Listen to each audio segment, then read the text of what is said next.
update po tayo ngayon guys tungkol po sa sunog na naman. Alam po ninyo, meron po nakuwang balita si kaibigan ngayon. May sunog na naman po doon sa Israel. Humihingi na po sila ng tulong. Kaya naparito tayo, ipinatawag po ako ng ating kaibigan. Kasi ipaalala na lang po nila ulit. Yung sinasabi ng ating kaibigan na meron pong city na susunugin. Anong nangyari? Yung LA nangyari. No? Mayroong bansa na magiging impyerno. Yun nangyari. Ngayon, sinabi po ng ating kaibigan pagkatapos po doon sa LA na mayroon pang susunod po dito na tutupukin. Kaya naparito tayo guys, nais po niyang ipaalala na mayroon naman po siyang nakuha. Sa Israel, grabe, humihingi sila ng tulong. Kaibigan, ano po ba ang susunod naman po dito na masusunog para makapaghanda po ang Pilipinas po ba or saan parte po ito?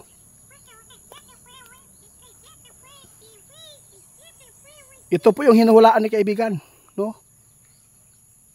Sa Israel, ito po yung tinutukoy ng ating kaibigan.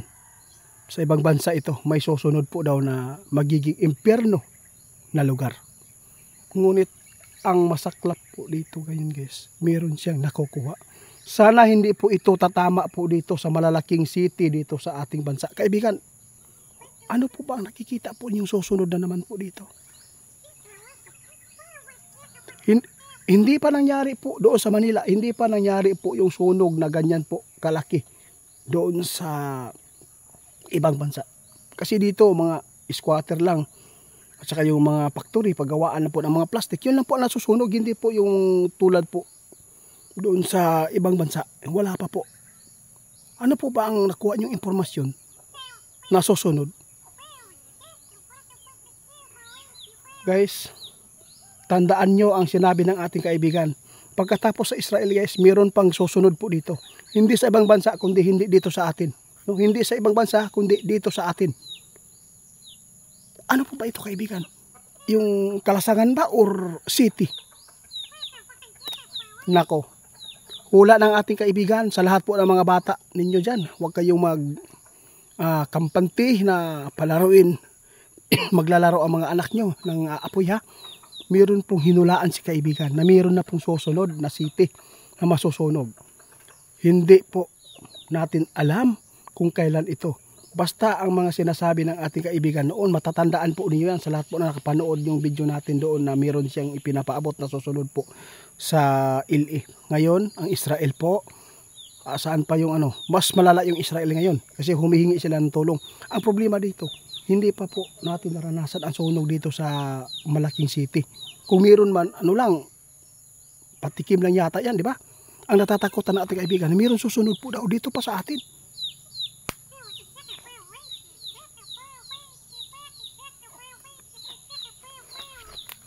Yung ginawa po namin guys ha, babalaan po ito ha. Hindi po ito pananakot at hindi po ito pangdidisturbo sa inyo.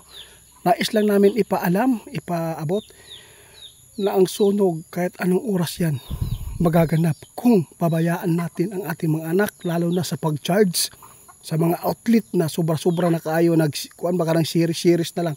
Ayaw mo paabot nga maparihata dito sa ubang nasod, no?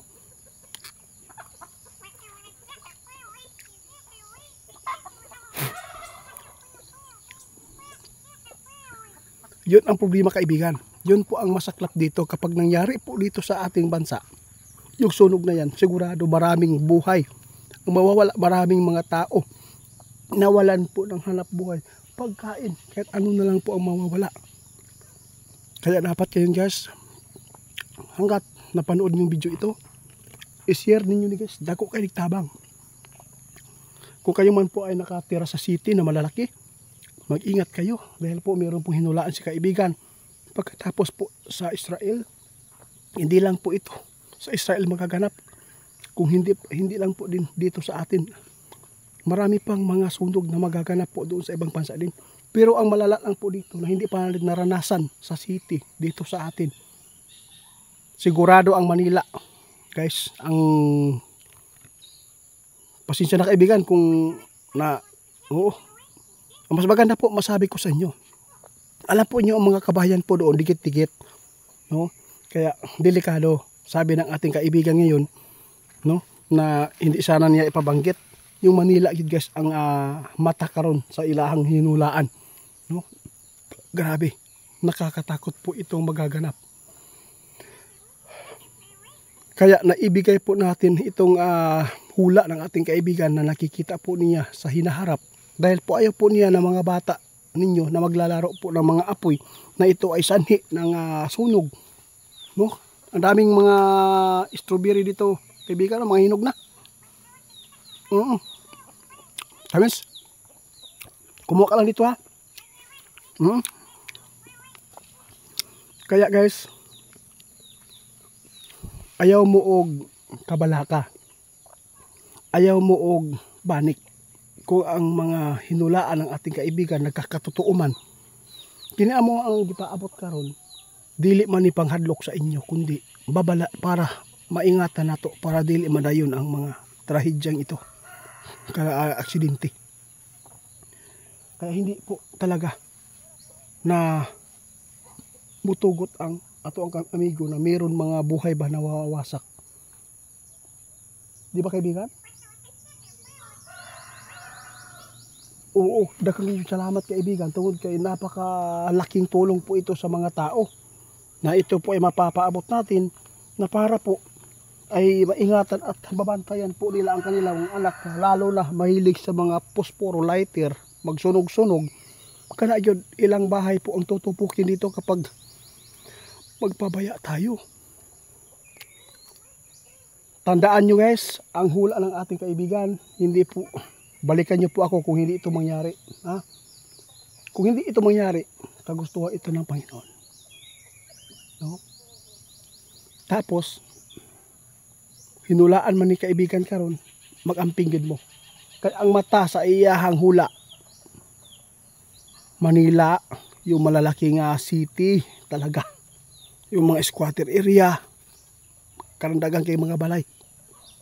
Alam kong marami naman po magagalit dito sa ating ipinapaabot. Hindi man po ito kabastusan, kung hindi po ito pananakot, kundi babala para hindi kayo, no, na hindi po niyo mapapabayaan ang inyong mga anak. Yun po ang aming kagustuhan po dito, para wala tayong mapanood sa social media na mayroong mga buhay na natutupok na tao. Kaya salamat po sa lahat po ng maka-relate sa ato ang gipaabot.